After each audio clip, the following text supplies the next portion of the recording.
Esu Lina Bagdanavičienė, Kauno Lopšelio darželio Želmenėlis direktorė.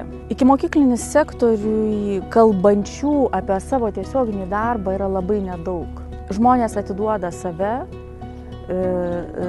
savo laiką, savo patirtį mažiems žmogeliukam ir jie papasakoti nedrįsta, nemoka pristatyti savęs. Mes turime tikrai daug ko pasidžiaugti.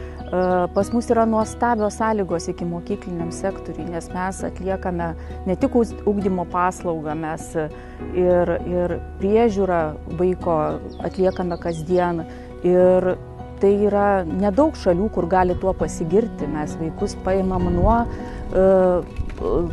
metukų, yra ikimokyklių, iš vis ankstyvasis amžius, kada ugdymo įstaigose jau galima palikti ir juos išleidžiame į mokyklą. Ši mugė yra išskirtinė todėl, kad tai nėra formatas pranešimų vien tik tai. Tai yra idėjų pasidalinimas, tai yra projektų pristatymas, tai, kas mums pavyko, ten, kur mes esame geriausi, ten, kur mes esame stipriausi. Mes turime kalbėti apie tai, kad šiandieninis ugdymas turi būti kitoks.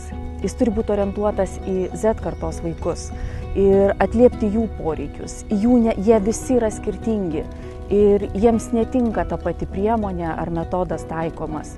Jiems turi būti įdomesnės veiklos, į juos orientuotos. Šioje mugėje mes galime pasidalinti, pasikalbėti, pamatyti, susitikti ir daug ko pasidžiaugti.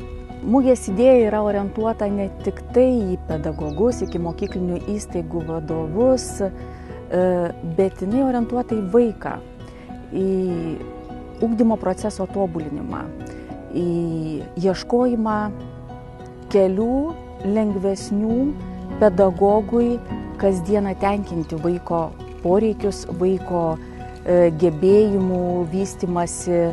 Kviečiame ikimokyklinio įstaigų auklėtojas, priešmokyklinio ugdymo pedagogus, vadovus Birželio 9 dieną atvykti į Druskininkus, į idėjų mugę.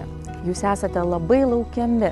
Mes tikimės, kad šitas renginys bus tęstinis ir nepasibaigs vienais metais. Mes tik galėsime pasidžiaugti po 5, 6 ar 10 metų, kad sudalyvavome pirmoje Lietuvos Respublikoje idėjų mugėje.